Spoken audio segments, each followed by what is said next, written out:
Hey there, boys and girls of the YouTube world. Today, Duff Dog and I are going to see if we can't finally get some brakes on this 1966 Chevrolet 3/4 ton 4WD.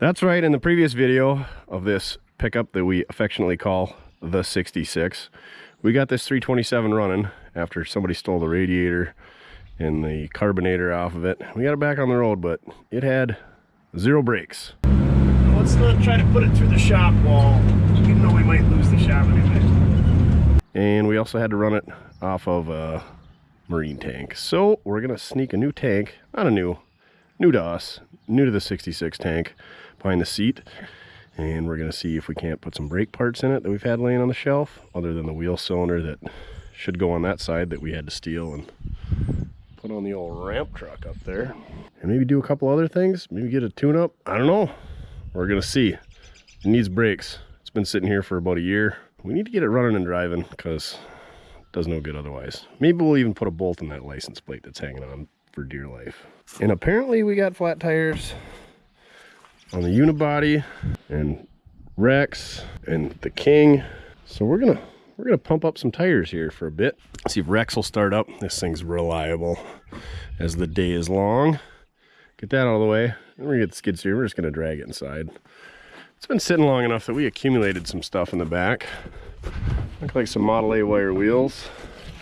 The fuel tank we're gonna stick in it that I think came from the GMC truck that we got the V6 engine on the floor running from. Those are the wheels that were on it.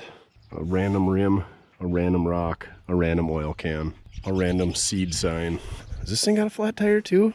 Oh no, those 17.5s, they don't go flat. Maybe a little bit. It's probably just sunk in the ground. All right, I'm gonna get some stuff out of the way. We're gonna get this thing shoved in the shop because it's a little cold out, as you can tell by this stuff that they call frost on the windshield. You probably don't see that much down in Alabama and Florida and such. Okay, let's get after it. Don't let me down. Oh, almost lost the horn cap though.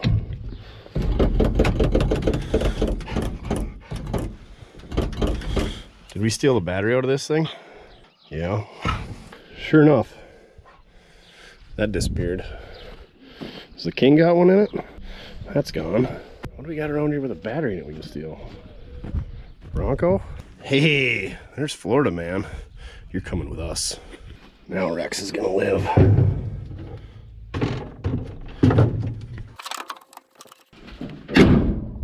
Now we just gotta pump the foot feet till we're blue in the face. And then it'll fall. Nothing? Are you kidding me? Is there a drain on that stupid Bronco?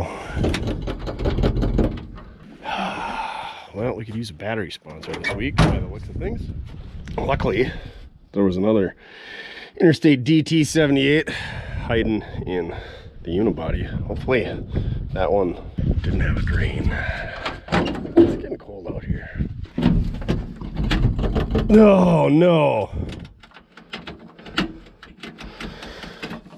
Son of a biscuit. I guess we're gonna be looking for a booster pack. Or we just get the skid steer and drag them both out. It's probably a safer bet. Oh, you can tell Duff was in here. Cockleburrs everywhere. Unless we just got a bad connection, but I don't think so. No click or nothing. All right, enough messing around. We're gonna get serious now. All right, battery number 3 out of the wagon. Not a very good battery that I'm confident will work, but shows that it's good according to the tester. Here goes nothing. Click. Told you. I'm gonna go wiggle those connections, pal. No thumbs. Got it. Speaking of thumbs, I'm freezing mine off. Okay. We might have to tighten the cables there, pal, before we go for a ride. You're confident, though? Okay.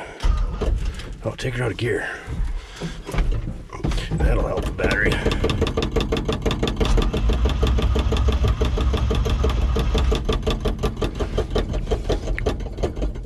Did you get all muddy? How'd you find mud when it's below freezing?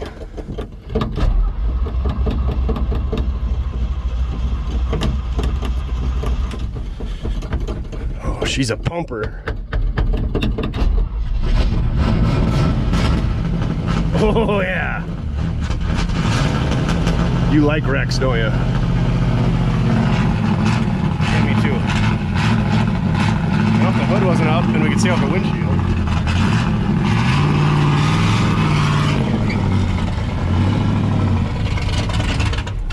Oh no. Oh yeah.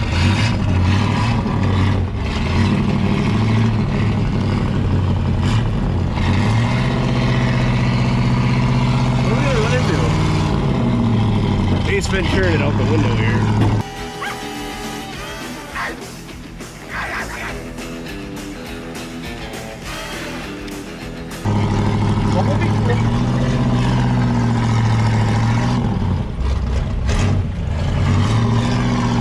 Rex is loyal.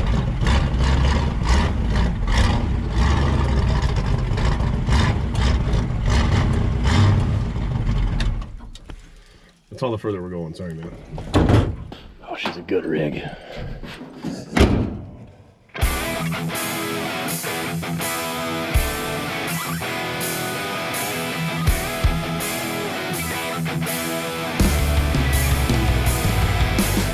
Well, sure enough, that tire was a little low, and it was in gear. Let's see your Torola push a 3/4 ton pickup up a hill in gear, puddin'.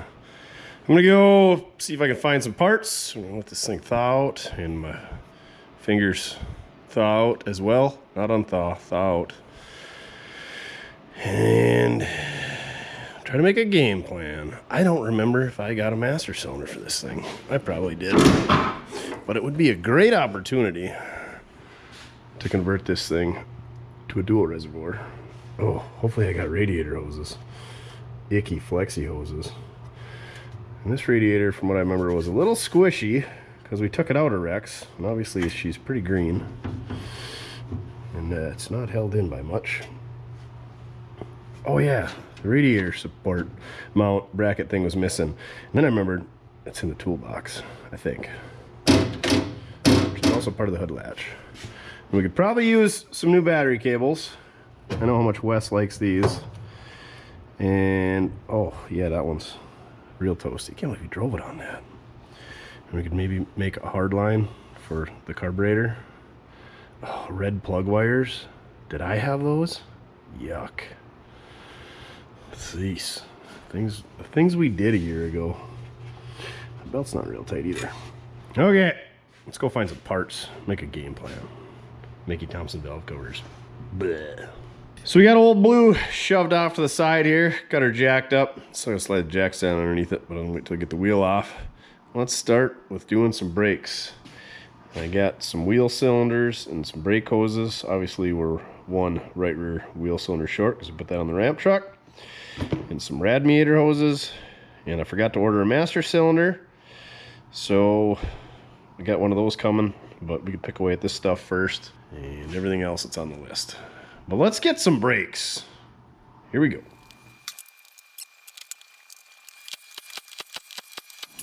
Well, I don't know what those guys are. They don't look poisonous, but they're awful black. I'm guessing we gotta take the hub apart on this thing. Man, those things are freaking everywhere. I thought they would have maybe died over the winter. I don't know that this, I think these look like they're swedged in there, so probably gotta take the whole hub assembly off. Probably wouldn't be a bad idea to take it apart and inspect what's going on in there like we should have done on the Bronco. This stuff is pretty beat up. Obviously, there were some issues with it engaging at one time. And it doesn't want to turn again. So let's take that all apart and see what kind of exciting stuff's going on inside of there. Oh boy, those are some big long suckers. Coarse thread at least. Spidey will live another day. Not gonna lie, I'm not a big four-wheel drive guy, so I don't know what we're gonna find in here. I think there's several different designs. I'm guessing there's like some gears and a snap ring or something. Probably some grease and a bearing, maybe. This looks like that hub just freewheels on there. And when you click that guy into gear, puts tension on it, pushes against that gear, which locks against the hub. And that's what makes the whole thing turn. Maybe. Also, I'm guessing this snap ring right here probably isn't supposed to be just laying in there. Whoops. So that's holding this thing from coming apart. That guy's gonna come off. I'm thinking that snap ring is supposed to go right there. Hold this gear on. Alright. We're getting somewhere. I'm guessing that hub's supposed to do that. Now it looks like we got one of those, what are they called, a spanner nut. We got to take that guy off, similar to what was on the rear end of that full floating axle on the ramp truck. And there's probably some type of locking device in there, maybe. We were just talking about parts washers this weekend. I don't have one. An application such as this, one might be handy. Cleaning up all these greasy parts. I remember spending hours at one of those things as a kid. Seems like my grandpa always had something that needed to be cleaned up. I don't think he liked doing it. So making his grandkid do it. But I guess that's how I learned. So thanks for that, Grandpa. Maybe that's why I don't own a parts washer. Because I don't like cleaning stuff. So we can fish this little locking washer out here. I presume that's what it is.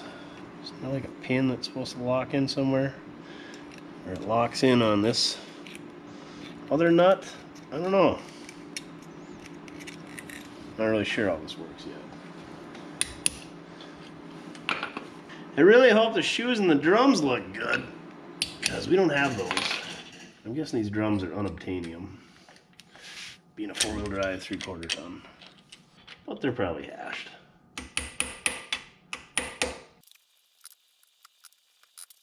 Sure would be nice if we had the socket for these that we would probably never use again.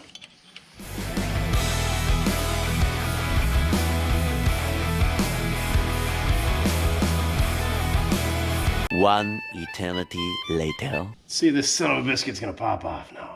Let's see if we can't drop that bearing right in the dirt.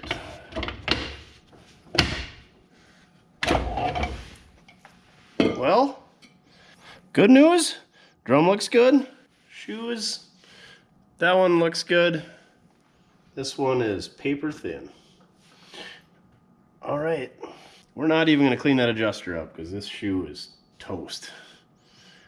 So, this won't be the last time we're in here, I'm guessing. Let's take this thing apart. Put a wheel cylinder on it for now, though.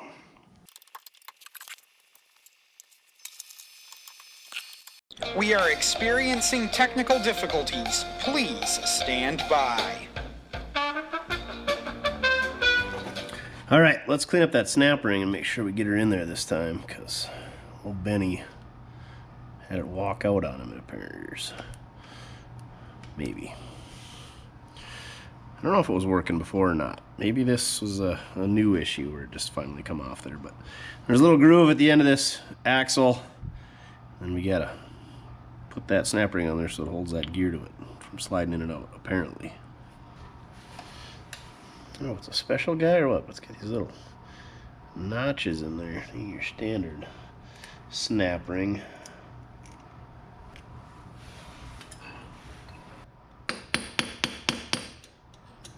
Why doesn't that go in far enough? Oh, maybe we gotta pull. There.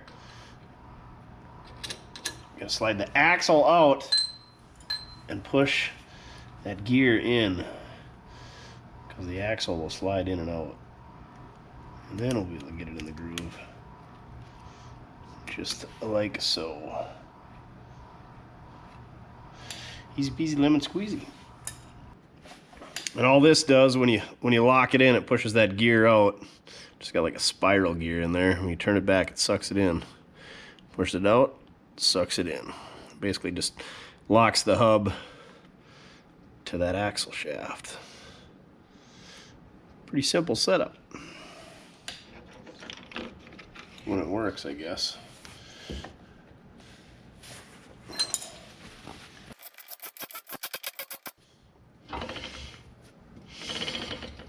Oh, she's kind of halfway catching. We gotta get her fully disengaged.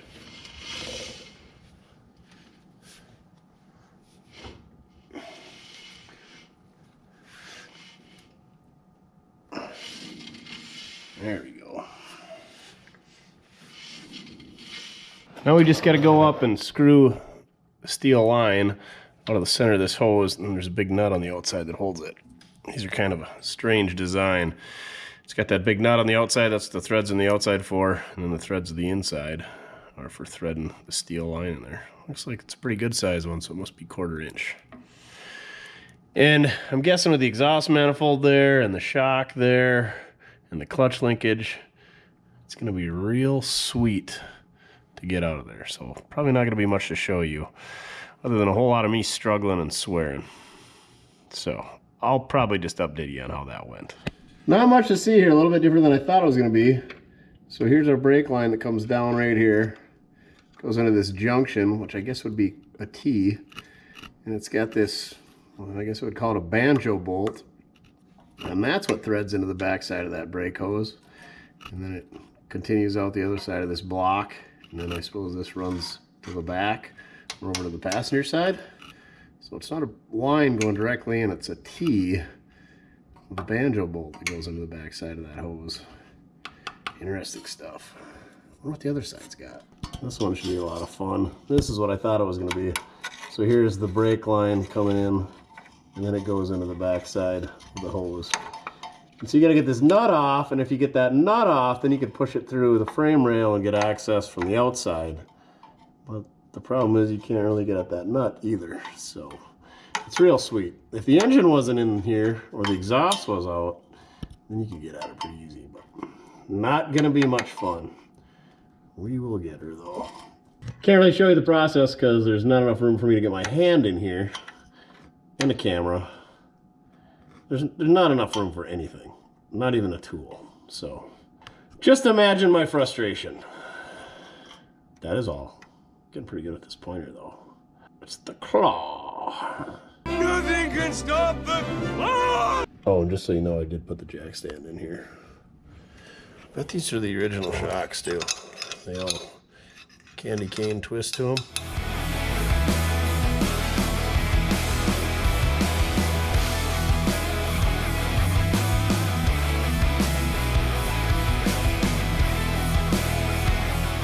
Well, that's interesting. The other side didn't have this adjuster, and this adjuster, the lever that runs the adjuster, is bent back and not doing anything. And again, I think the shoes are on backwards. I think the long shoe's on the back. Anyway, the short shoe is worn down to almost nothing, and the front shoe looks like brand new. So somebody's been in here and doing some things. Cut back to before, and I'm pretty sure that adjuster, whatever, lever, is not present on the other side. This won't be the last time we're in here, I'm guessing. Because, yeah, it was 2 springs that I hooked up there. Didn't have this metal arm that's hooked to the adjuster arm. So, we're going to be looking for some pieces when we put new shoes in. If that ever happens.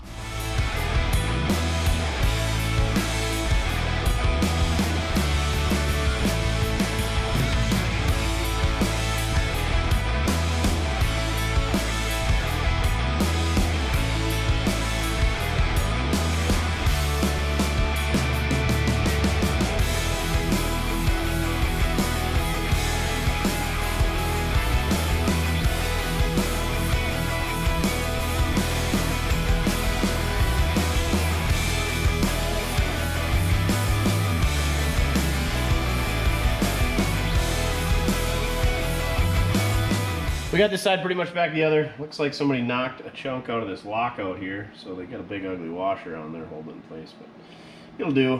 Good enough for the cowboy rig that this thing is. Lockout seems to twist fine. Looks like you could, yeah, I don't know what you're supposed to do here. Disengaged. Oh, you just turn it 90 degrees and then it engages or disengages. Maybe? I don't know. Pretty poor design, I'm guessing. Nobody's got their name on it, so Warren didn't want to lay claim to this one. Hub lock, L-O-K. Now I just got to go through the misery of getting this old brake hose out of there and get the new one hooked up. And I think we're going to call it a night after that. Because there just is no real estate in there. So my tubing wrench just wants to round off the hard line on the inside. So we're going to get abusive here. We're going to cut this thing off, pull the line through that side, get it down where we can really clamp on it with a lock and pliers, maybe give some heat to it, and then get it apart. Because it's just not working for us. We got to get it apart, otherwise we're going to ruin that brake line. And you know how I like salvaging brake lines. So this should be fun. Hopefully we don't cut our starter cable there. And we just got to whittle her down a little more. This would be a good spot for a Cyclops light. There we go. Put a little light on the subject. Now we should be able to push that through. Oh yeah. Get her right down here where we can work on it. Maybe. Oh yeah. Sneak her down under the frame rail here. You get what I'm saying. I'm gonna grab a lock and pliers and get her down there, and hopefully we don't have to use any heat. Who am I kidding? We're gonna have to use heat. Heat's your friend. Oh, it doesn't help there's a wrench on it still. Maybe. That brake fluid, she's hot! Salvage our big retaining nut here. I don't see why not. I bet it's hot. Oh, not too bad.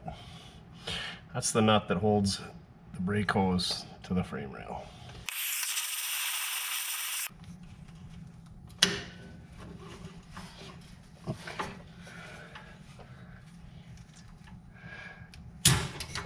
And just like that, we've salvaged the brake line.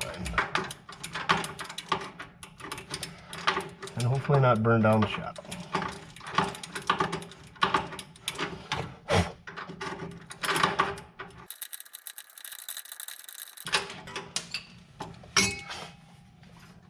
That's going to be too hot to work with tonight, so we're just going to finish that guy tomorrow. See you then. I think I got the front all done. I guess we'll find out when we fill up the master cylinder and bleed it. And, well, we got to get a master cylinder first. Durka-dur. Durka-dur. But we'll probably have some leaks. That's to be expected, and we still know we need shoes and everything else, but let's go on to the rear. Hit it from the backside. Oh man, you guys remember Edgar and Romulus? Yeah, we can't play those on here because they're probably not PC, maybe? Okay, full floating rear axle. I think this is an HO52. The Ram truck has an HO72. So full floater basically means you got a pair of bearings in your hub, and you can take the axle out.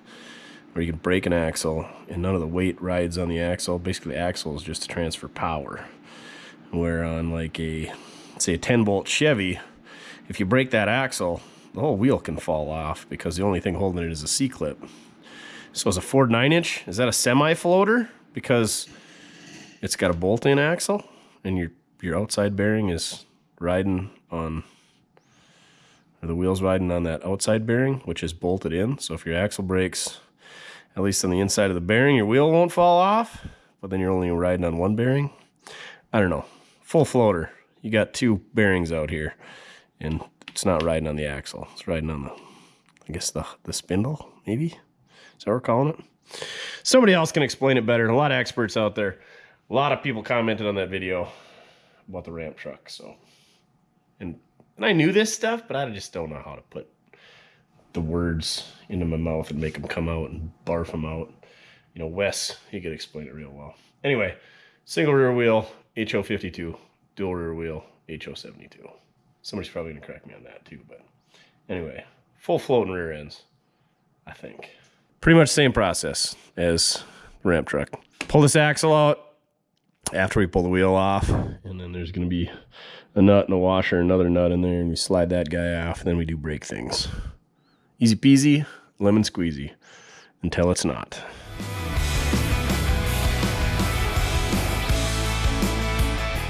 Sometimes, to get these loose, you gotta give them the old tap, tap, tap-a-roo. Just tap it in. Just tap it in. Give it a little tappy. Tap, tap, tap-a-roo. Just like that. This one's even got a gasket on it. How neat is that?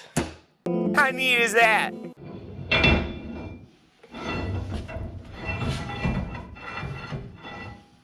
A lot of people talk about sending me a socket for one of these, but we haven't seen one yet. We're making do with a punch. First, we gotta bend the flanger over though. Where's that little guy at? Oh, there he is. Oh, that little guy. I wouldn't worry about that little guy.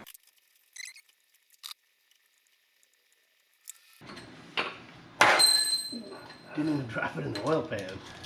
How lucky is that? You better go buy a lotto ticket. Look at this. Long shoes on the back, short shoes on the front. Just like I said they should be. These must not be self-adjusters. Or there's, sure enough, yep, there's pieces missing. There should be, I think it's called a balance bar. It goes across here, pushes on this guy here. Oh yeah, also the park brake cable has already been deleted. I didn't do it on this one. It's been a while since we cut one of those. Like a hot knife through butter. These actually look pretty good. Their pads are not super thin. They're actually pretty good shape. So we should be able to salvage those. We should probably lube up this adjuster and we'll just use all this stuff back here. Oh yeah, here's where the park brake cable used to be. Yep, she's been torched off. Or got hooked on something in the pasture.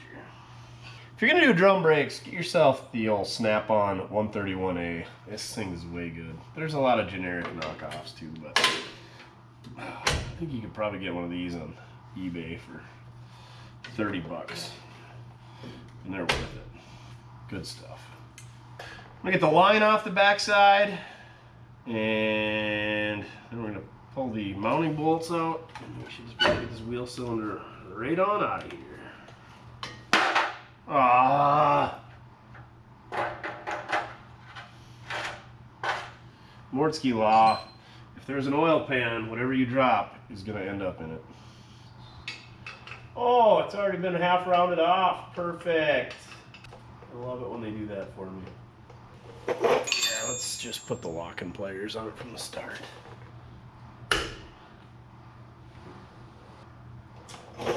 Well, let's turn the line too, so we're going to give it some heat.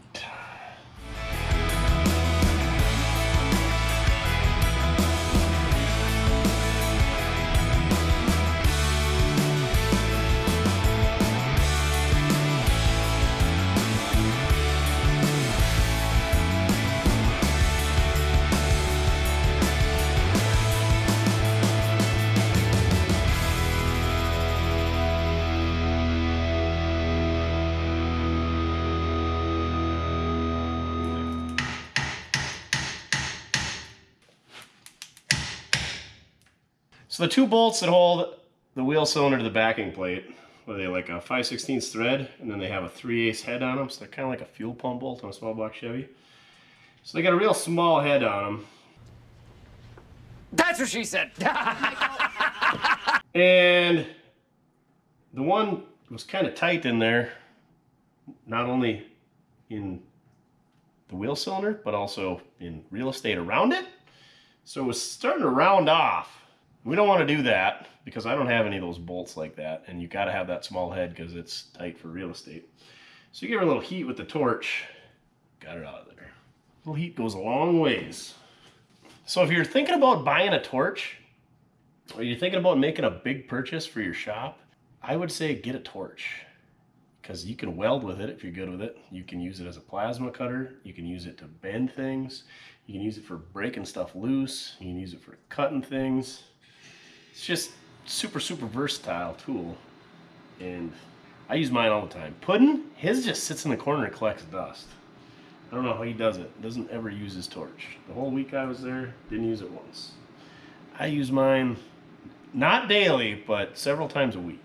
I'd be lost without it. In fact, I think I'd rather have 2 torches than no torches. That's the dumbest thing ever. Of course I'd rather have 2. Anyway, safety third, kids. Let's put this scratch over here.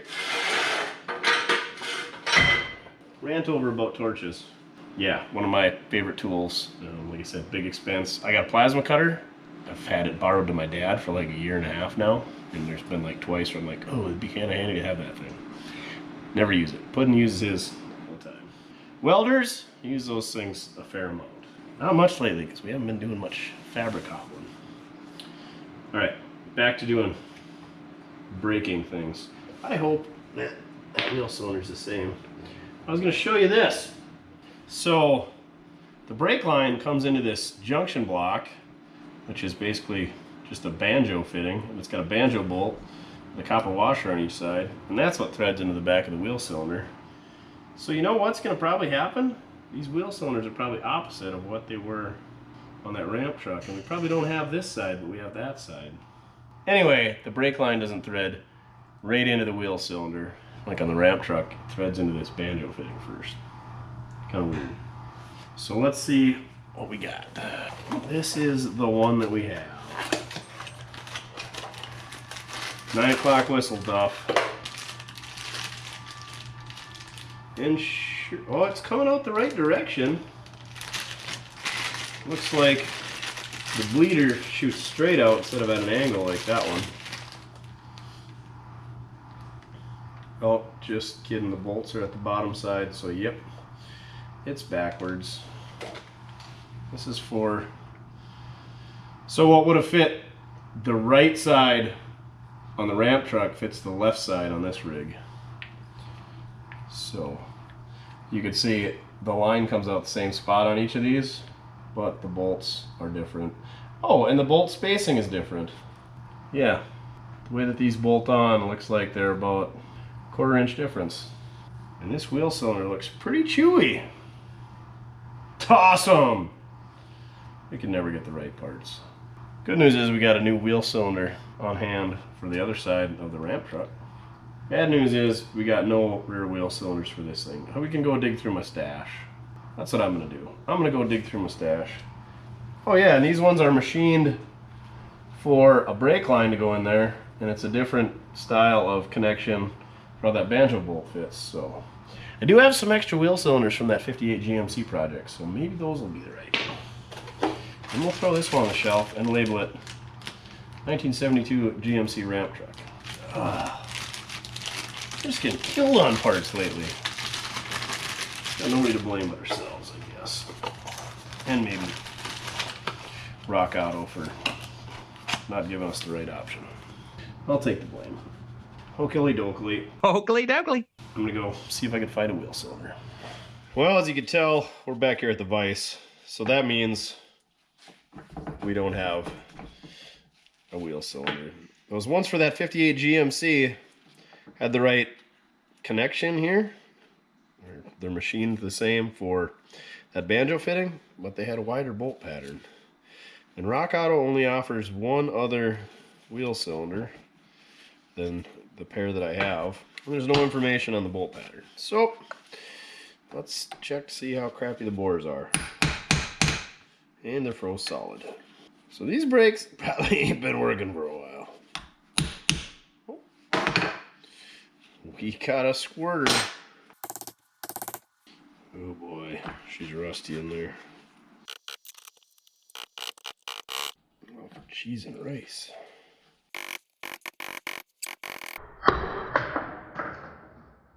Pew! Parts everywhere, Duff. See where those went?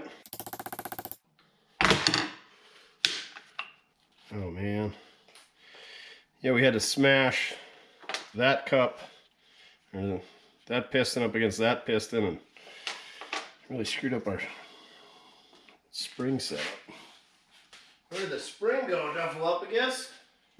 Gone forever. Aaron Hernandez. Gone forever, Aaron Hernandez. What size are these guys? 1.1 inch. Oh, this is Bendix, made in the USA. I guess that doesn't really matter. How does the bore look? You know, I've seen worse. Let's go get our handy dandy little stone, clean it up. Hey, I found the spring. There it is right there. You can see where it looks like water sat in the bottom of it. It rotted the bottom of these cups that go in the end of the spring off. How do the pistons look? Pretty crappy. You've seen worse though. Oh yeah, even the bottom of that piston is pretty chewy. Guessing this thing only had front brakes for a long time. Got the old 3-stone hone here. Lube her up a bit. Can't hurt, right? Maybe not. Oh man. That kind of crawls me out. See how she looks. And if it's going to be pitted, it's going to be pitted in the bottom. Bleeder's going to be on the top.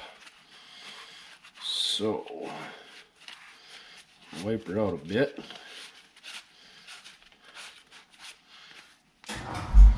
That side's top. That's the ooh. She's not looking good, kids. But I've seen worse. Let's see. Can you guys see in there? Yeah. See, there's a lot less pitting up there than there is down there. This side, same deal. Hardly any up there. A bit down there.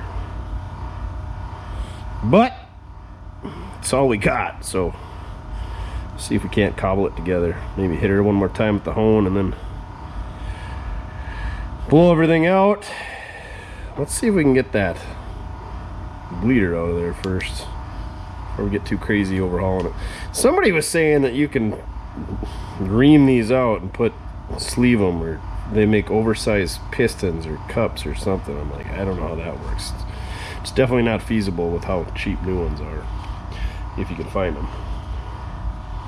So what do we need for that? 3/8?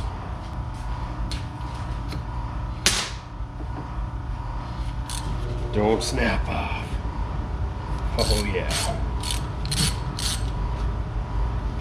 Cool beans. Cool. Beans. Let's hone her out one more time. Clean her up. Stick some new parts in her.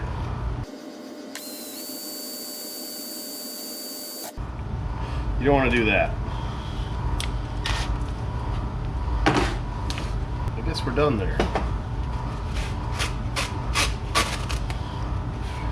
And that roll of blue paper towels is DUN done too. Alright, time for some new parts.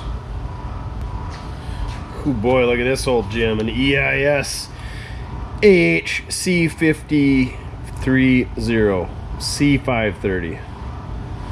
Look at that, it says Chevy and GMC 1951 to 66.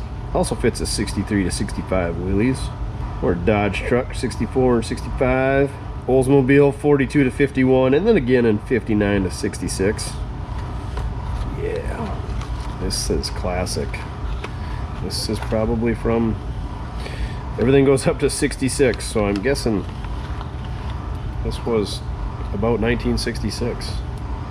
Look at this, even comes with instructions. Oh my gosh. Almost turns to dust when you open it up. How to bleed them too. Oh, I don't think we're gonna get her open, boys and girls. There's a couple girls that watch this, I know. Oh my gosh. Anyway, Those were the days. Surge bleeding. Bleeding with use of a shim. Horizontal bleeding. Gravity bleeding. Look at all these options they give you. Printed in the USA. Okay, let's put this son of a biscuit together now. We'll clip our spring on these guys. Maybe. Come on now. There we go. Basically all this spring does is pushes against the cups and keeps the cups tight against the pistons. That's what it does, in case you didn't know. So slide that guy in there.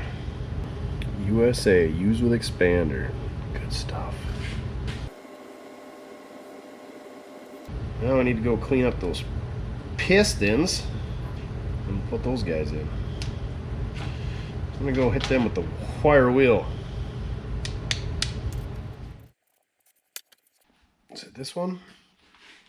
Yeah, you can see just how paper thin that piston is down on that bottom side, which is now going to be the top side, I've determined.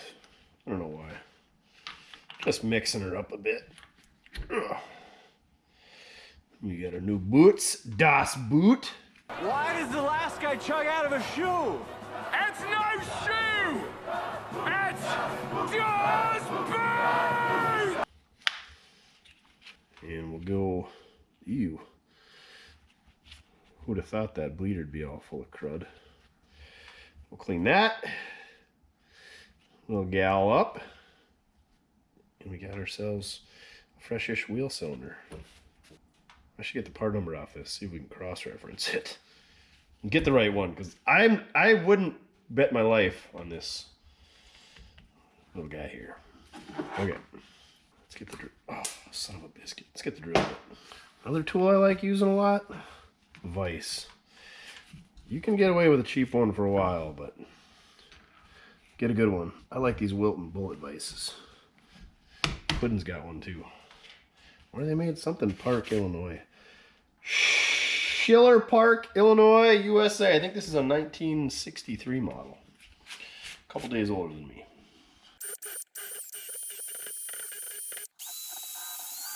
We gotta go a little deeper. That's what she said. That's what she said. Now we're cooking with gas.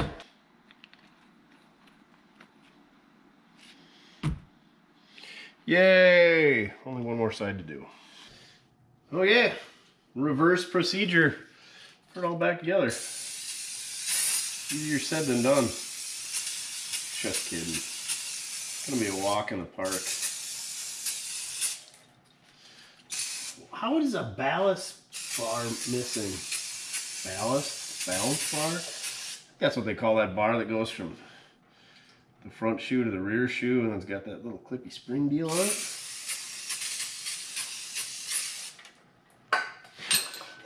Let's fix that adjuster as well. I'm sure it's rusty. I'm sure of it. Put the pliers on it, see. Oh, it's loose! Never mind, we're leaving it. Good enough for the girls we go with.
was looking for the copper washer on the inside on this side, and it wasn't there. So I took this banjo bolt out and I was gonna go find a new copper washer. I never saw it fall on the ground.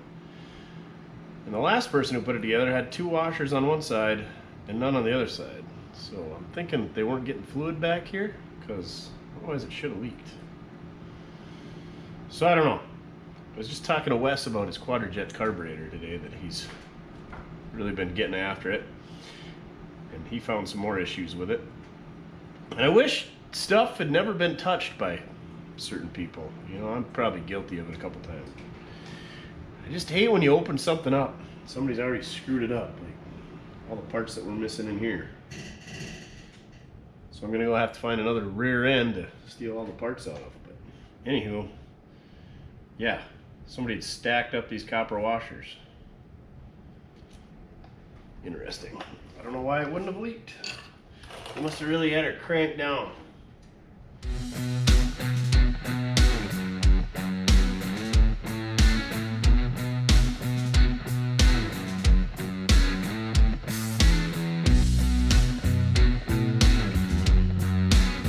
So I'd like to say we're done with this side and we can move on, but really not. We're missing that lock washer that goes in between those 2 jam nuts to keep them from spinning, and the last guy didn't put that in there, and it probably ran for years just fine. But since we got it apart, I do have that spare rear axle out of that 1962 Chevy crew cab. Check that video out if you haven't.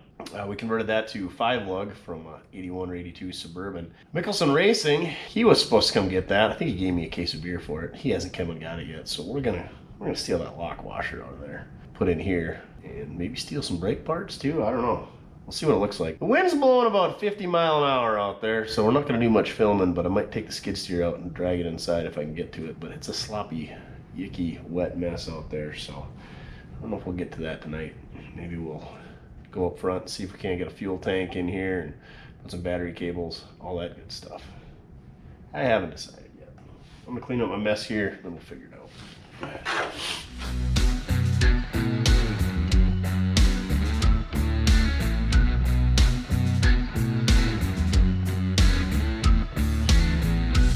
Well, this one's got that locking ring in it, so that's a plus. Now if we can just get it to open up.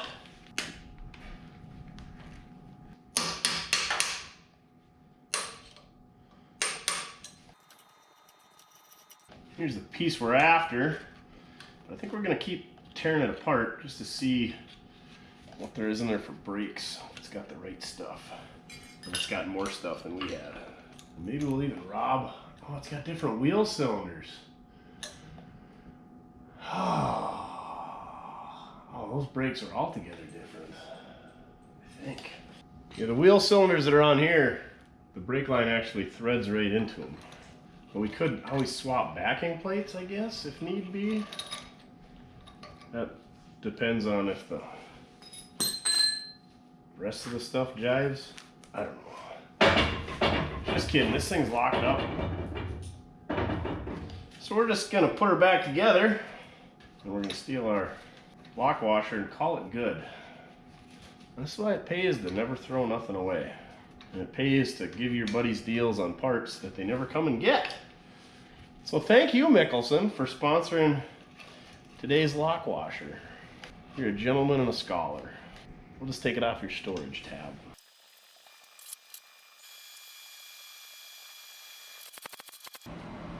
Got what we needed. Got the left rear corner all back together. I was gonna see if we could maybe use this fuel tank. Can you guys see in there? Anyway, there's a bunch of rust down there at the bottom. We don't even need to get the old anal scope out and check it out. Duff is laying claim to it. I should check that fuel tank before we get too far, but it seems like I looked in it and it was good. And I've had it tipped upside down, so it shouldn't have got any worse. The bad part is we gotta pull these seats out because they don't tip ahead, and Duff has laid claim to it. So we're gonna have to evict you, buddy. And then maybe we can just take that school bus seat on the other side out. We shall see. But I was gonna do some story time. The little old lady that lives across the street from me that gave us that free oil, she watches, so I waved to her when I drive by. She's looking out the window. She left me a nice little note on my step at my house yesterday, and a shoebox full of stuff. Her husband used to run the body shop in town for many, many years, and that's where kind of got the oil from and stuff. He's a good guy. I really miss him. But she brought me some kind of cool stuff over. I'll show you guys. So she brought me a bunch of NADA old Blue Book value stuff from the 80s and 90s, and then a bunch of these business cards, and I think they're super cool. Like how guys went by their initials, like RB, but the guy's name was, and then he went by Dick. Dick Edge. What a sweet name. And the old phone numbers are 5-digit phone numbers, and so I'm guessing Dick is slang for Richard, and then DK, that was Denny, old Texaco one. Walter, Butch, Wojak, Bill Boyer Ford, a good place to do business. 12th and Harmon Place. I don't know where that's at. A lot of this stuff is either from Fargo, North Dakota area, or the Minneapolis area. Generous George at Dean's Auto Sales. Reminds me of Greasy Dean's flips on what I don't know what those guys are. Anyway, Greasy Dean. Modern Equipment TJ, Toe Jam, Art Diddy at Midway Chevrolet, that's in St. Paul. And then these three are all Muscatel, Chevrolet, and Fargo. It even had these guys' names on them, or pictures on them. Those big old horn rim glasses, those got to be from the 60s, maybe even the 50s. Champion Chevrolet in St. Paul. Guessing that's not there anymore. Or Midway Chevrolet. 2 Chevrolet dealers in that town. Downtown Chevrolet in Minneapolis. These are newer. That's a 7-digit phone number. Well, maybe they had 7 digits back in the day. Well, EJ, he was at Midway Chevrolet as well. Floyd West Selling Motor Company. Selling, I don't know if it's still there anymore. Look how it's got the old Pontiac logo. Member of the Pontiac Master Salesman Guild. Floyd, oh, that was Floyd West. Floyd West, pretty solid name. And then KB Forsker in Mayville, North Dakota. That's just up the road. That's still got a 4-digit phone number, but it's got that 58 Chevy Impala 2-door hardtop on there. It's pretty swanky, so I wonder if they got new cards every year with, you know, the 59s, 60s, so on and so forth. Muscatel Chevrolet. I think Muscatel's a Dodge dealer now. This is where my 64 wagon came from, or the second owner bought it from. That's even got the AD5 6441 phone number. Smith Motors in Wahpeton, they're still there. They don't have Oldsmobile anymore because Oldsmobile's not a thing anymore. But this one's the best. Dick Hammer. What a great name. And then he's selling furniture to boot, and he's selling beds. He's recommending the Sealy Posturepedic. Can you imagine buying a bed from somebody these days named Dick Hammer? Hopefully that guy is still with us. So we're gonna have to look it up, see if old Dick Hammer is still selling furniture. Oh, it's even self-service furniture. I feel like it should be full service with old Dick Hammer there. Anyway, appreciate it. Little old lady across the street. I'm not gonna give out her name because then everybody will be looking her up and sending her stuff. She also made me a really cool washcloth, dish towel. It's got the Mortske Repair logo with my 62 Chevy on it and Duff hanging out the window. She hand stitched it. Super cool. Anyway, enough reminiscing, but yeah, I really dig that stuff. Those business cards take up no space, so I'm gonna throw them in my knick-knack cabinet for stuff to look at when you're drinking beer, people come visit. Let's see if we can't get a fuel tank out. But first, let's look at our other fuel tank and see if it's worthy of swapping out. Am I tiring you? Sorry. Our other fuel tank looks good, so we're gonna pull this one out. The seat was held in with a couple of self-tappers, and believe it or not, this is all one assembled seat. Thought it would be 2 separate seats, but apparently not. And there's a lot of poopy out here.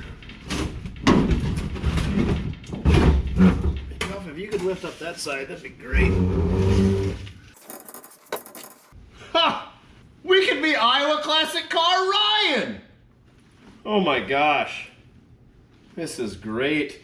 It's not even that rat poopy. We're gonna have to do some skits with that.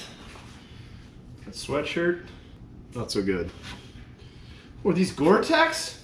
Is Gore-Tex even a thing anymore? Extreme. Oh, got a toy car. Is that a new belt? I don't even think it's a used one they put behind the seat. That's a new belt. That's a good score. I'm guessing This is the gas gauge, probably. We'll probably keep that. Ooh, some Cenex 530.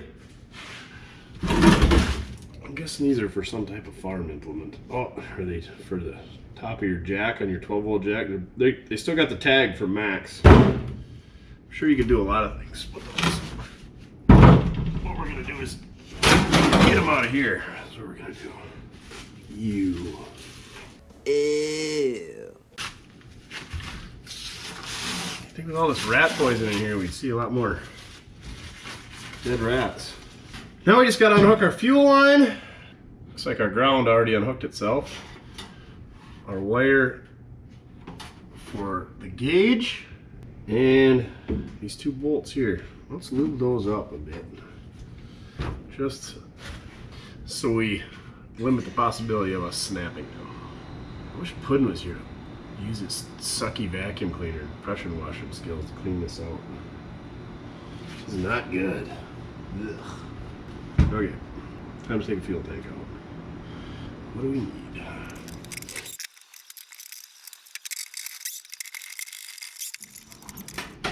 Oh. Why are you not coming out?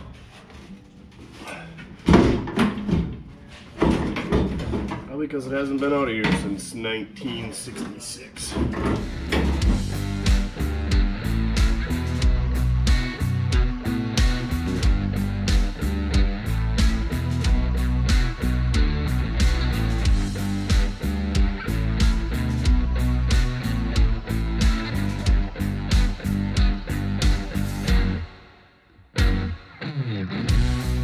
Well, there's our first dilemma.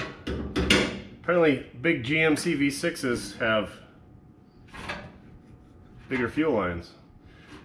We'll take the sending unit out of that other tank and see just how bad a shape that's in. That way we don't have to put adapter fittings or anything in here. Well, it ain't the worst I've ever seen. Before I stick it in, I'm gonna go hook up the ohm meter and see if the sending unit actually functions. And then we should see if the float actually floats. Old pickup sock here doesn't look like it's in very good shape. This one will make do for now, no matter what. But I'm gonna see if we should get one on order so we can have a fuel gauge. Because fuel gauges are kind of handy. As much as I like the old 1/2-inch wood dowel here, I think I'd rather have a functioning gauge. So basically what we do here is we hook our ohm meter up to this ground strap and then to our signal wire here, and then we just run this float through its motion and see if we go from like 0 to 90 ohms or 0 to 30 or 30 to 120. I don't know what these things are. 0 to 90 maybe? Anyway, make sure that the ohm reading changes. There's just a rheostat, resistor. I don't know. There's a thing in here that changes the resistance. Words are hard tonight. Sending unit appears to be working. Found a new gasket. Grabbed our SS5S super scraper. Cleaned off the material that was left on there. Let's whammy that son of a biscuit back in here. Oh, that's what's rolling around in this one. The sock, I think, came off the end. I could hear something rolling around, but it's super clean in there. But I mean, look at how clean this guy is compared to that guy. This tank's way good inside. Way good.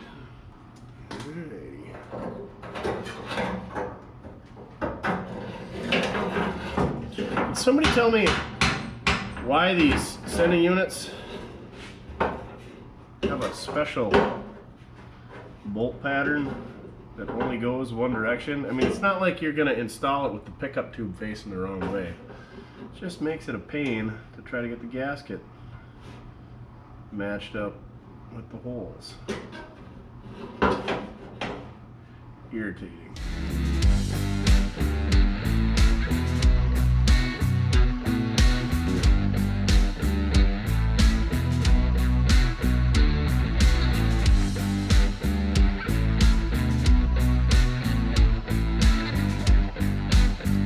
Fuel tank install pretty much wrapped up. Got a new eyelet soldered onto our ground. We got our sending wire hooked up.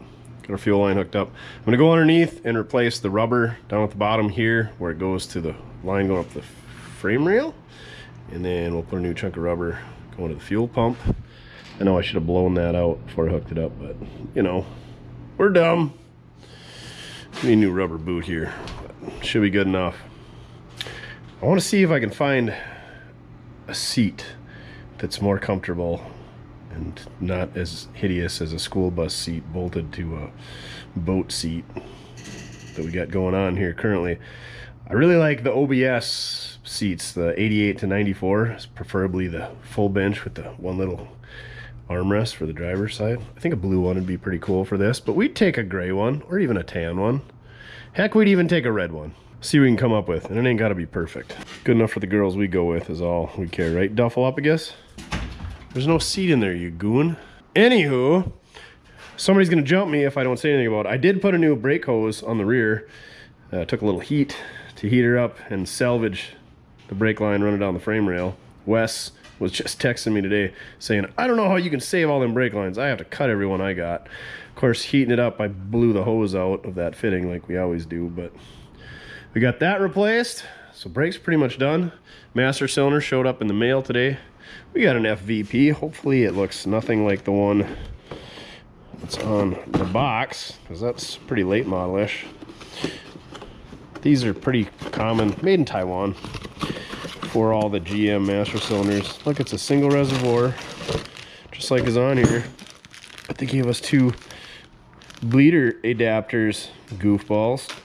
They should know better. Cost savings, engineering stuff. We're gonna put that on. But Chin stopped over after work and we were talking about this thing and how I just can't get excited for it. We gotta fix this baloney tip. She's a little crooked, and I noticed when I was replacing that brake line, we could take the clamp loose up there and turn her straight.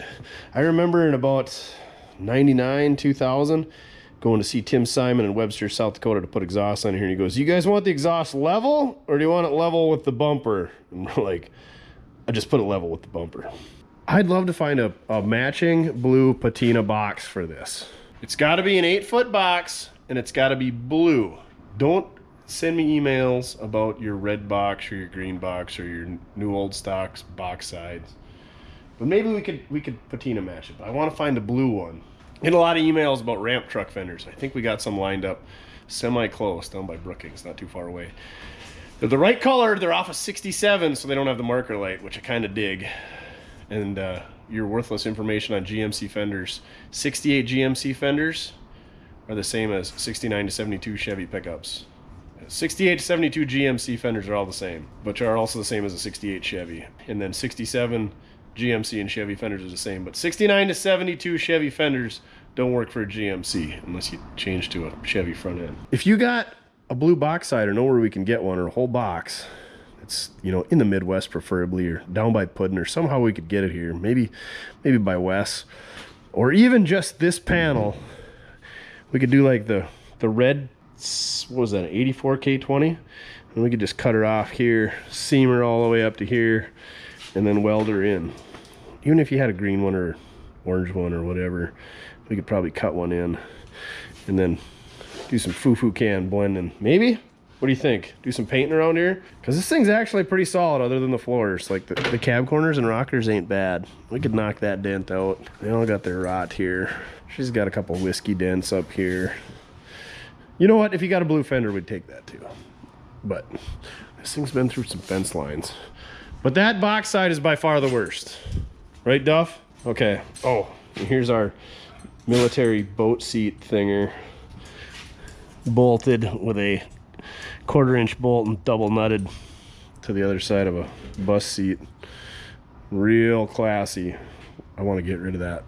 So if you got a bedside, preferably in blue, long box, 60 to 66 Chevrolet, hit us up with an email, mortskerepair@gmail.com. It's listed in the description. It's also a good way to get a hold of us for super scrapers and for the 4-packs of stickers, because I don't know if they got the new OBS stickers on the spread shop link. You gotta get a hold of the man here, and then we'll send them out to you. Okay, back at it. Let's do a master cylinder. We can throw that seat in there just for a ride, but we need brakes. Here we go.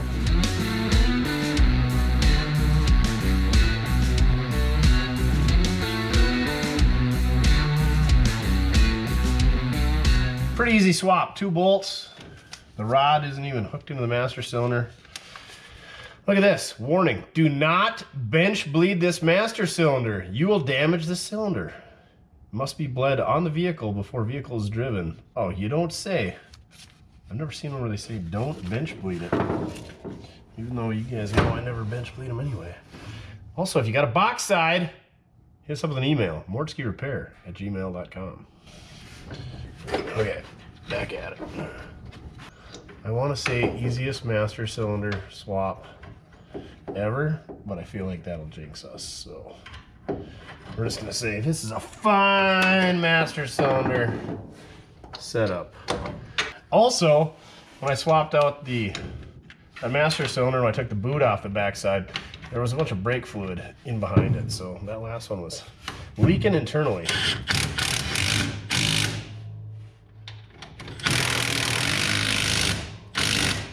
She was shot. And somebody's already rounded these off, so I had to use the old locking pliers.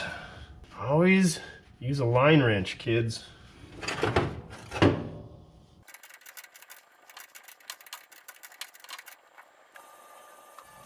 Here's what we got going on down here for the rubber line between the fuel tank and the frame rail.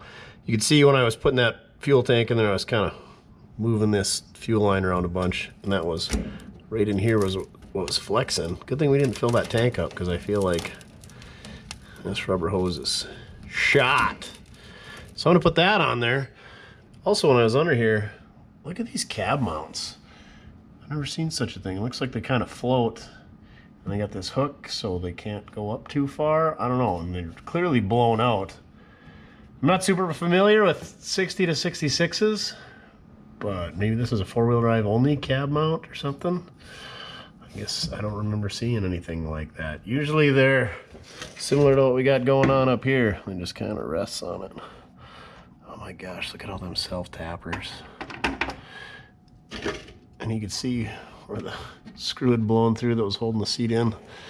And you can see why these cab supports rot out. Look at all the dirt in there.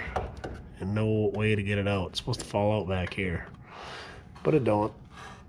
The rockers look good on the outside, but they're shot on the bottom here. Yeah, and so is the bed floor. All right, let's do a fuel hose. Also, this thing's got a divorce transfer case. So it's basically a 2-wheel drive transmission, drive shaft, transfer case, front drive shaft, and a rear drive shaft. Kind of like a highboy Ford. And that's the clamp we got to take loose to straighten out our baloney tip back there. Because you don't want your Bologna tip hanging cockeyed like that. I always want a straight Bologna. Fuel hose time.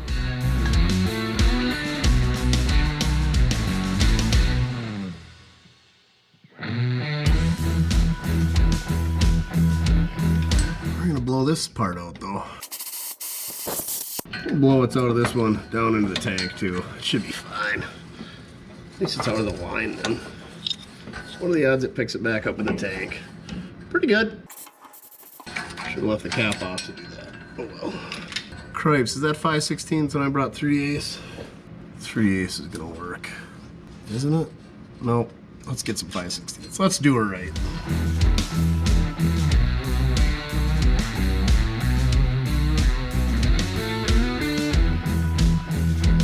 There you have it. New chunk of rubber line. Have you noticed that that's pretty much all we do around here is replace tires, radiator hoses, fuel hoses, brake hoses, wheel cylinders. It's because rubber goes bad. So if you're dragging an old car out of the weeds, plan on replacing all that stuff. Because rubber just decays, breaks down over time. Sunlight, weather, so on and so forth. Okay, now we just got to do the one on the front. And here's our finished product for our fuel hose going to the fuel pump. Hooks up to this connector here on the fuel pump and then sneaks up to this line that runs down the frame rail and goes back to the tank. Now we just need to get rid of some flexi hoses. And I wish I had a steel line for that fuel line going up to the carbonator, but we don't have one yet. We should probably change the engine oil when we're under here too, huh? That would be a good idea as well, I think. See if we got a filter on hand. Alrighty. All right, all right, all right. How much water is going to be in here? I'm sure without having an intake on it, or a carburetor on it for 5 years, there's gonna be no water whatsoever in this pan. I already ran it, so let's hope there isn't. Perfect. Nice black crude.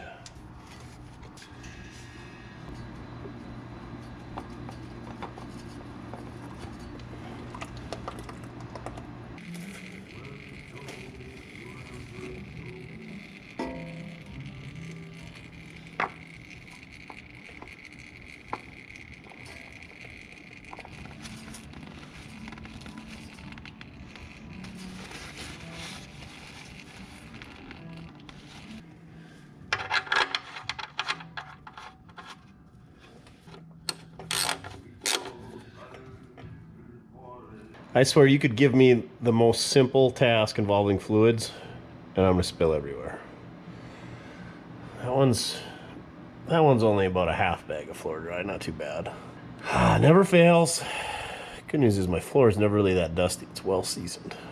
Let's go dump some oil in. Already dumped some oil in our Baldwin B6 filter. Used a Baldwin because that's what I had. Same thing with the oil. 1030 Sin Blend. You're gonna be seeing a lot of this because I bought a lot of it. And we're gonna put some zinc in it, don't worry. I know Wes doesn't approve of it. I'm not a zinc advocate, it's just cheap insurance. I ran a lot of years without any zinc and it was never a problem. But I ran a lot of years with it and it hasn't been a problem either, so we're sticking with it. My theory is these old engines, they had zinc and they took it out for, you know, catalytic converters and whatnot. So we're just gonna put it back in. I just ordered some new stuff. It's $7 a bottle on the Amazonia. So whatever, what's that? 2 beers, the local watering hole. 3 if you go at happy hour, or a, you know, $1,500 to $3,000 engine. We'll buy a few bottles. 5 quart oil changes, make them great again. Somebody said it's because you use diesel oil. Diesel comes in gallons. I don't know, whatever. I guess, sorry. I got a sweet deal on some diesel oil. So that's what we're running.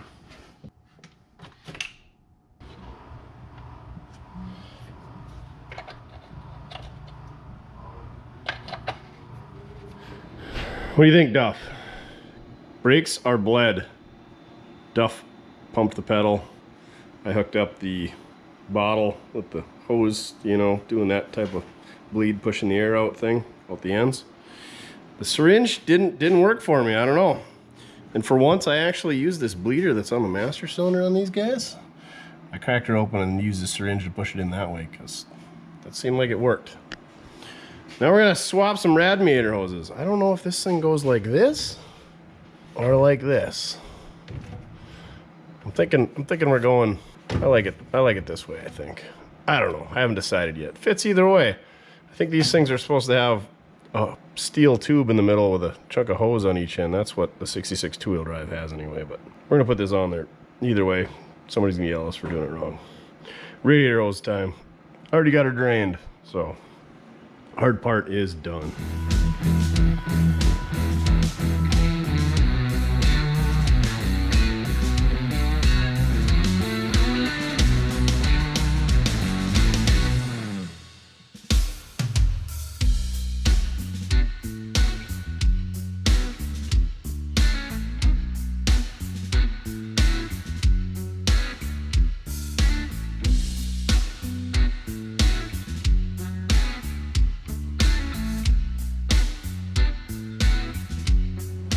Got our Radiator hoses installed. Had to trim them up just a little bit. I think this one turned out pretty good up top here. Stays out of the way of the fan and not really rubbing on anything other than this cable that they got inside of the heater hose for that shut off. We're ready to dump some coolant in. I did scrounge up a negative battery cable. We're just gonna leave the positive for now. Oh, look at that, that's just wedged in there. Or if I did that. I did find the radiator hold down as well. Didn't find the rubber grommets that go in there, but this radiator shot anyway. I'm not gonna fill this up tonight because it's probably gonna leak. So we're just gonna wait till we're ready to go for a ride and then we'll fill it up. you know, saving the environment. But I think that's where we're gonna call her for tonight. I don't know what we got left. We gotta get fuel up here, make sure our wiring's where it needs to be. I'm guessing this never start isn't gonna go, even though it's dated 8/20, because it's been sitting in here for the better part of a year. We got brakes, we gotta stick some wheels on it. We gotta stick a seat back in it. Believe it or not, I wanna clean this thing a little bit. So I wanna get it running, back it out the door, get the pressure washer out, clean that engine off, because there's a big old flop of poo sitting on our ram horn manifold, and that's gonna be real stinky. And then try to get all the poo that's in the cab out of here as well. Like that stuff, nasty. I had to put my face in it when I was pushing the brake pedal, trying to see what was going on with the brake bleeding system. Yeah, we're getting pretty close. Should dump all the stuff out of the box so we can maybe try to do a donut with it. Maybe see if we get the tack working. There's just a couple of spade connectors on the distributor for both the ignition and for the tack. And we should get some legit clips so you hit a bump and they don't fall out and you go bleh, and you're sitting dead in the water. And also we need to find an air cleaner system, filter, something or other, so we're not taking and sucking everything nasty from in here through the old Mike Hardwood 1406 Edelbrock. But that's where we're leaving her for tonight. See you in a couple of seconds. What do we do, Duff? We topped off the fluids on all of the front diff, the transmission. That thing looks like a giant Furbrigger covered in grease and cotton from the old cottonwood tree last fall. The divorce transfer case. And we got to the old HO52, and we could use a little bit more fluid, but we're out 80-90. Our 5-gallon jug runneth out again. Everything was low on here. Like I said, that transmission, she's a leaker.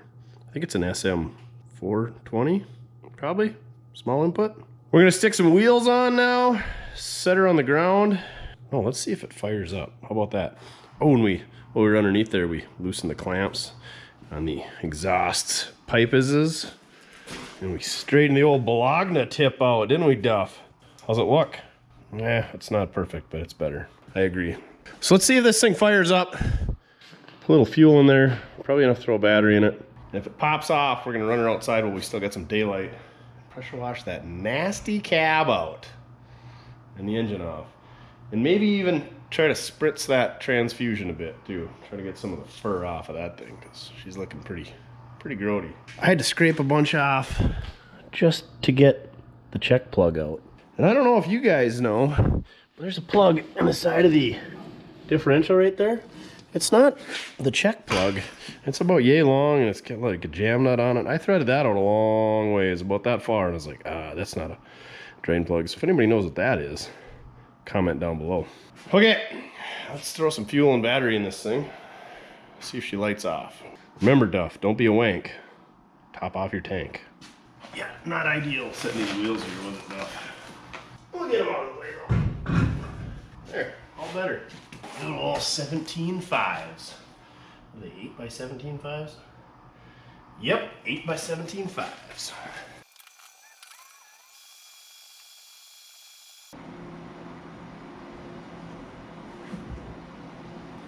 That ought to be enough. 4 gallons, $63 worth. Prime the carburetor after we put a battery in. I wonder if there's any life in the old 24F never start. We got old Trucker Bob as our battery sponsor this week.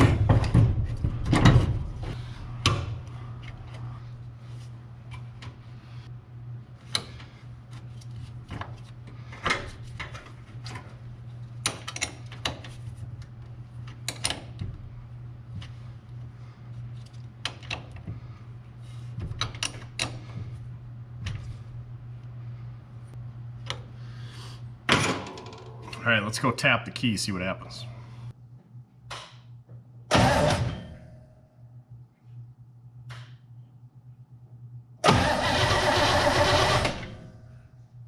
Well, it turns over. Now we got to figure out what we got to do to get spark on this thing. So, this is the push button starter. For you that watched the first video, you can skip this part, but the key doesn't work. So you turn this on, press the button, nothing. Turn this one on, cranks over. But you turn that one off, no crank. You gotta have both these guys on for it to crank over. I don't know. And I'm guessing that wire hanging there is probably hot. It's not, surprisingly. You can bypass the crank with that though. Sure enough. I don't know what he's got going on here. So I don't remember if this one's the ignition or if you use the key. Do you remember? I don't know. Let's see what we got to do to get spark. Looks like it's the red wire, which there's red wires everywhere. Looks like it's this guy. That's going to the tack. That's interesting. I don't know. We're just gonna wing it. We're gonna stick with that switch. We're not gonna set a camera up at the back, but if you didn't watch the first video, Chin will show a clip. There was a huge bird's nest that somebody put up beside the Bologna tip. Most likely a bird. Kind of shot out against the wall in the shop. I'm gonna put a tickle of hot sauce, fill up the bowl in that Edelbrock, see if this thing lights up. It's HEI, so there's no points to clean up. It's got red plug wires. She's just gonna go. It's a GM. He wants to run. And Duff knows it. He's like, seat or no seat, I'm jumping in.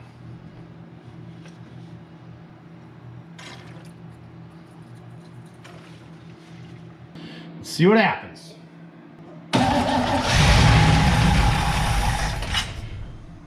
Lit right off. Yeah.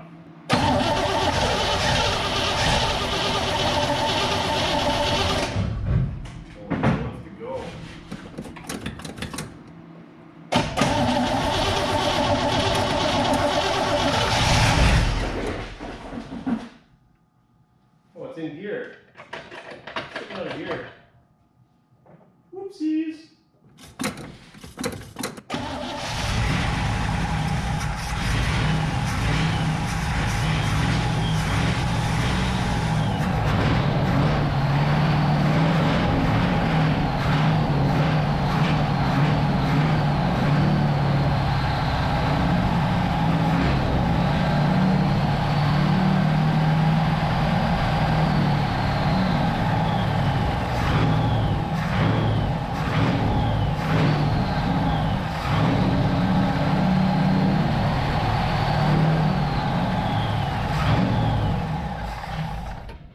It's alive! Oh, it's alive! It's alive! It's alive! It's alive! Are we getting fuel up here? Oh, it should be. Sure enough, our Firebomb plastic fuel filter is full. I'm gonna put that hard line on. I'm gonna put the fuel line down there. Should have did that before we started. But I'm an idiot. So I'm gonna put some coolant in this thing. Or maybe I'm not even gonna do that, because I think this thing leaks bad enough that we're just gonna back it outside. Pressure wash this thing off. But it's alive! So that's cool. Not that Lee didn't know that this thing was gonna run. And if you didn't watch the first video, if everybody that remembers this thing around town, all they remember about it is how loud it was. This thing, she barks pretty good. So, I'm gonna clean out the cab a little bit more. I'm gonna back it outside and pressure wash it. What do you think about that? Do some pudding type stuff? Oh, yeah.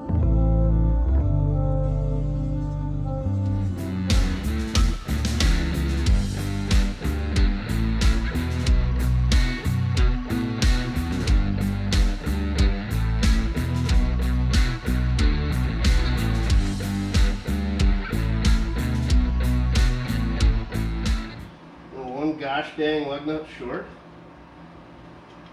How could that be? 31 lug nuts, we only lost one. It's not still in the wrench, is it? Nope. Well, what the heck? So we got another one of them? Probably. Ain't gonna worry about it right now though. Started out with 31 lug nuts, we're down to 30. We're still doing pretty good. A lot of my rigs only got 20 to start out with anyway. Let's get this thing on the ground, get her outside.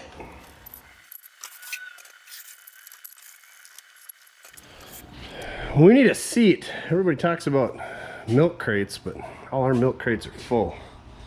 Aren't they, Duff? Well, we got a wheelie chair though. Let's empty this guy out. Have a snap-on seat in our Blue Bomb here, huh, Duff? He says, I don't care. As long as you get it washed out, put a seat in for me. Oh, we could use a case of beer. That seems like a waste. Oh yeah, we got her nice and cleaned out in here. Oh, and all kinds of good stuff. Let's look at this keychain. See how it's made out of leather and it's got that holster there? Thought, what goes on there? Like a 223 shell or 30-06 or something? Then I found this little plastic bottle down in there. And I remembered old Benny, he was a Bacardi drinker. Somebody must have gave him this bottle. The bad news is the leather shrunk and the bottle don't fit no more. What else did we find, Duff? Yeah, he was kind of a shyster, Ben. Look at all these student passes. I'm guessing those weren't all filled out. He stole a stack of them and just checked himself out whenever he needed to. What a guy. Okay, enough razzing on Benny boy. Let's get this thing out of here. I'll set you guys up over here so if I forget to crank the wheel, you can watch me run it into my own garage door. I mean, if they're gonna take the shop, I might as well give them the dented can discount on it. Slingshot engaged. Slingshot engaged.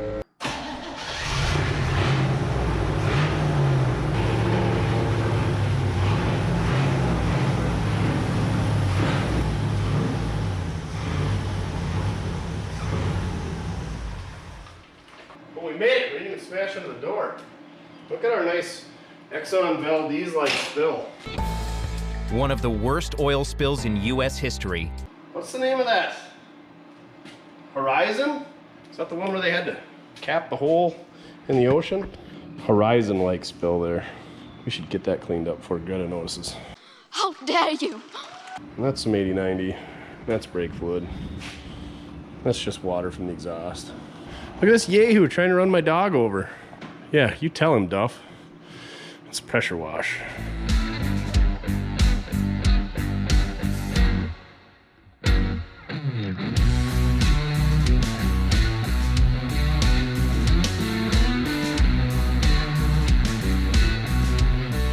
So we got our battery clamped down. That's not very often that we get to do that.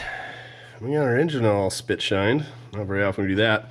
I did put half of the hard line in here because you can't put an aftermarket air cleaner base on without putting a lift kit in there, and we don't like lift kits. So we snuck that in there. It's still kind of hitting on the electric choke, so we're gonna have to put a little spacer in there, but I don't have any spares on hand. And I found this really ugly finned Edelbrock air cleaner lid. I'm not a big fan of those. Add that to the list, but it matches the hideous Mickey Thompson valve covers, and I'm not a fan of open element air cleaners. Nor am I a fan of people videoing me with their phones and sending it to everybody. So, I gotta get that hard fuel line yet, and then we'll move that fuel filter down there. And what else did we do?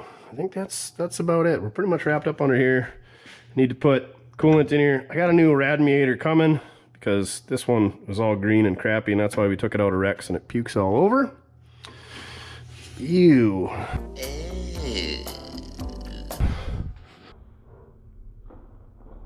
Oh, right in the face! I think we're gonna shut her down for the night. We're gonna have a sandwich. We're gonna go with an iconic blonde. Digger's over here drinking lattes. Felt bad. I'm not drinking with him, so. Got the seat set in there.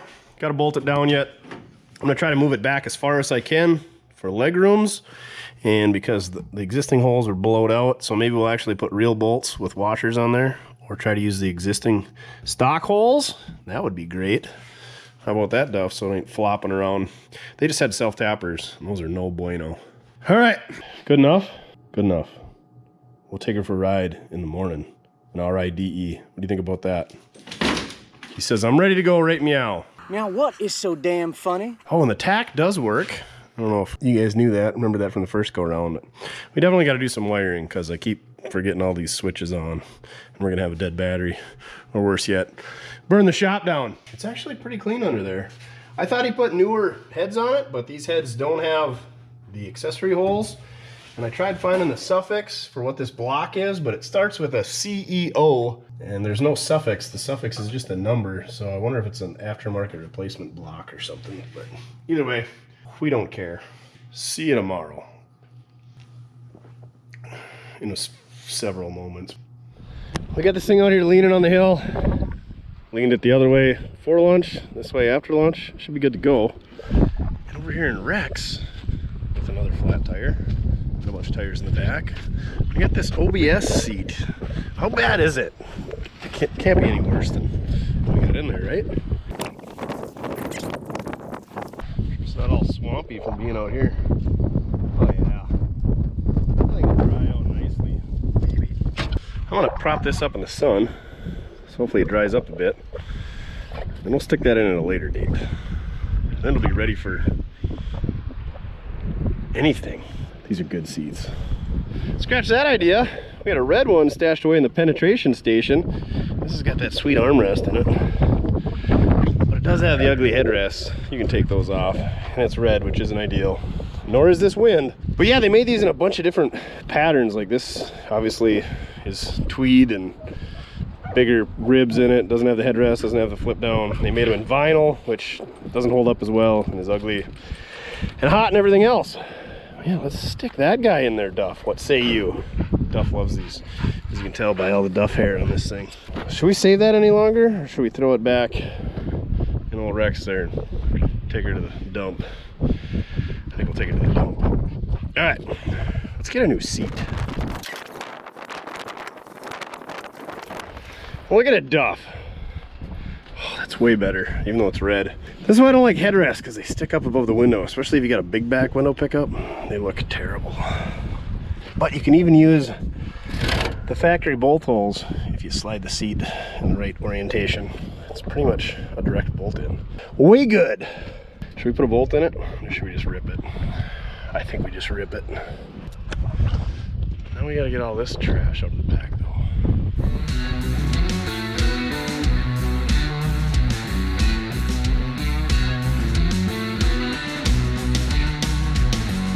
They're seat bolted in. I lied. It's only 2 of the 4 holes that line up, just that front one. But I mean, it can rock ahead, but that's really not gonna happen.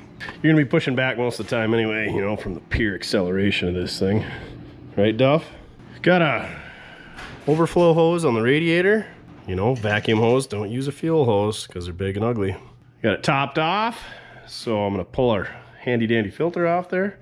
I think we're gonna go for a rip to the gas station at least, because I think we only got like 3-4 gallons of petrol in there. We're gonna double the value of this hog. Let's get this thing back on the road. I talked to Benny Boy, and he said he was driving this thing in college, but he didn't drive it after college. He graduated in 2011, so I think it's been sitting for at least 10-12 years. So, and he said it's 327, and he's got 283 truck heads on it. He said he bought the intake new and bought the Mickey Thompson valve covers on the eBay. And yeah, converted it over to HEI. He said it was always push button start. And he said something else acted up with the key switch, so then he just put the switches over there. He didn't really remember. He said that was 10 years ago. So let's take her for a rip. All right, ready to go for a rip, Duff? I can't figure out why it doesn't want to idle, but didn't really spend much time with it. I don't see any coolant pouring out, so that's a plus. I think it only really leaked once you got some heat in it, some pressure in there. So loud. How is it that street lights are so loud and we can have trash with no exhaust whatsoever? It's not nearly as loud. Can you even use first gear?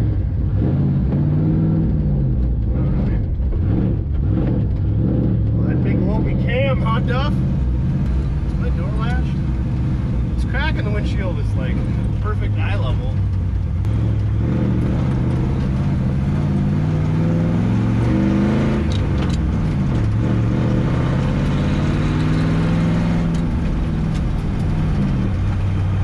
First time this thing's been on the pavement in at least 10 years.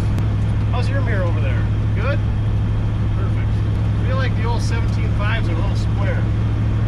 We're in a 25 in town, 4th gear, and we're at $2,000. Probably 456s. Rides like an ox cart. Lumber wagon. Stiffer than a brick, you know what house. Is that reverse? Probably.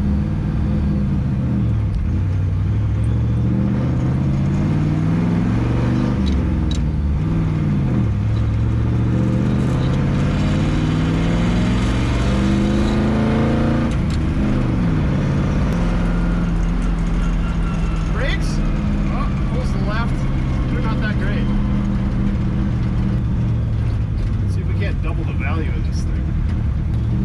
We only got a 20-gallon tank. Should be able to keep her under $100. Oh, we got that 6-gallon can in the back we gotta fill up too. It's kind of idling now though. We just gotta get some heat in it. I'm sure hooking up that choke would help. Well, $84.62 for 21.7 gallons. We just barely kept her under a bill. Slingshot engage. This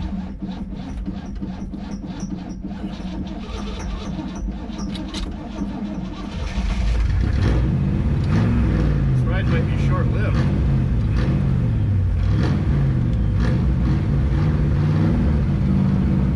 Does that mean timing's too far advanced? Oh yeah, just go right to second gear. What a gem this thing is.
there's a sliver of red, it's probably about 25%, and we're 12.5% into that 25% red. For some reason, I want to put my hand on the gauge and feel how warm it is, but that's really not going to do nothing. Hopefully, it's not nuclear. These people are sitting in this corner probably want me to put my blinker on, but we don't have a blinker that works. She's on her phone anyway, so she's super legal. I'm going to jump out here. Turn that idle down, play with the timing, see if it really is overheating. Grab Duff a bag of dog food. Good old Jake's Feed and Seed. This week's proud sponsor of whatever kind of food Duff eats is brought to you by Jake's Feed and Seed. Check them out, Rutland, North Dakota. All right, I'm gonna try to retard that timing a little bit if you can. That stupid air cleaner is kind of in the way. I don't want to shut it off. Bring a booster back. You stay here.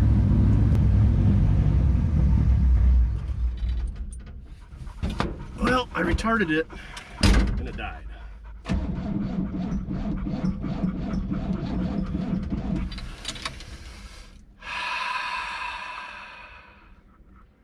Not good.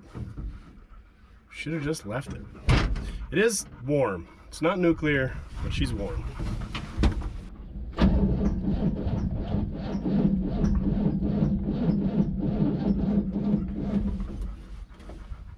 Hoofda. I'm gonna have to let her cool down a bit.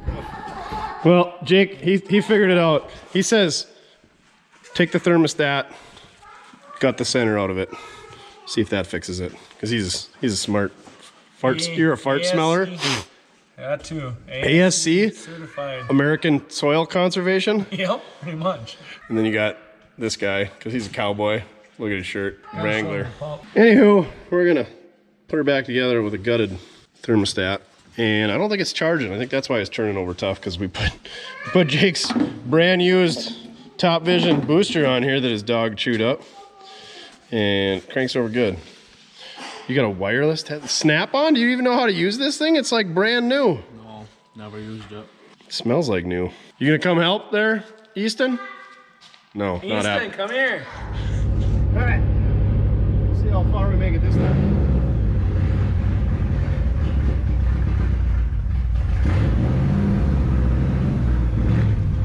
And Jakey's a good kid.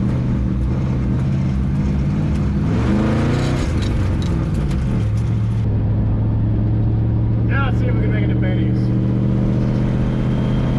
I noticed we weren't getting a ton of coolant coming out the bottom of the radiator when we had the petcock open. So I feel like the radiator is plugged internally. It seemed like it never overheated in Rex, so hard to say. Hopefully we can make her to Benny's. You gotta have the key on for it to charge. It'll run without the key on. But I think it was just cranking hard because it was the battery being dead because the alternator wasn't charged. Because you gotta have the key on. And the 3 switches over here. Alright, we made her to old Benny's driveway. We might just make it. This is what this thing's built for. 25-mile-an-hour gravel cruise.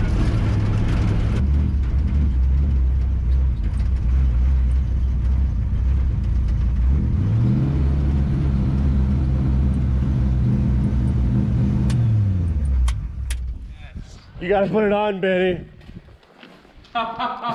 see if you still fit. Oh yeah. Oh. It's not even many muscles. Oh, it's a little easy. It's crispy. Be careful. Yeah. Oh, you can even get her to button. You're back in your fighting shape. Never gained a pound since high school. Maybe not one, several. Several. You want your pickup back? Oh yeah. I've seen it. It runs good. Good, because it's a piece of crap and it likes overheating. I had a new radiator in it. Yeah, where'd the aluminum? Oh yeah, right. Where'd the aluminum radiator go? It wasn't aluminum. What a joke. We built one for We had to stop at Jake's and put a thermostat in it. Oh. actually take the thermostat out, just gut it, and it's still not working. So it might be an interesting ride home. Well, I think it's time to go home because Duff, come here. Show him the poop that you rolled in. Oh yeah, that's real good poop right there. So we're gonna call her a night. Duff, you're riding in the back, Stinky. Don't eat all the dog food. Oh, that's a big jump up there. Now let's see if she starts. Turn them all on. Turn you on. Oh yeah. Think we're gonna make it home, pal? Oh, that's a lot of poop. So much poop, Duff. Well, I think we went nuclear. She's not happy. I wonder if a radiator hose popped off. I think this is where we stop for the night, Duff. What do you say? Not happy. Oh, she's coming into the cab now. I think we'll put her on this approach. Tech tip of the day: if you're having car issues, always pull onto an approach. Don't leave it on the road. Oh yeah, she's warm. See how long it runs for. Oh, barely even dieseled. Well, Duff, we made her about 2 miles from home, but I think this is where we stop. Convenient part is it's CRP, so there might be some pheasants out there. I don't know what happened, but I'm guessing a radiator hose bursted. I can't really see. I'll let you know when the smoke clears. Well, Duff, the temp gauge, it was pegged all the way into red. It's come down, and the steam has went down, but that top tank, she gave up the ghost. I think that radiator's just plugged so much that it wasn't flowing, and it had to vent some way or another, and it wasn't venting out the overflow. That's a pretty neat little steam engine we got going there. That's why I don't like these open element air cleaners. When you blow water out your radiator, it plugs up your brand new air filter. So we're walking home, huh, pal? Well, it's been a while since we walked home. Duff's gonna get a bath when we get back. I may or may not have a consolation sandwich in the toolbox, and it's windy out. We got a 66 Chevrolet K20 3/4 ton 4-wheel drive long box back on the road. It's been sitting for 10 years. We need to put a radiator in it. We need to bleed the brakes. We need to fix that wiring because it's not exactly ideal. We got a better seat in it. We did a lot of cool stuff. We gotta fix a tire. Anyway, appreciate you guys watching up to this point, and gals. Check out our other videos down below. Think about joining the Duff Approved Club and maybe buy some merch. Whatever. We're on Patreon, Instagram, Mortske Repair. Email us, mortskerepair@gmail.com if you got a nice blue bedside for this thing. But we're punching out. Remember, doesn't matter how you get it done, as long as you're having fun. Walking home is always fun. I mean, look at that glorious sunset. Watching a hunting dog do what he loves doing best, other than rolling in poop, which he's already done. You can't beat it. It's a little chilly, but what the hey. Could be worse. See you next week.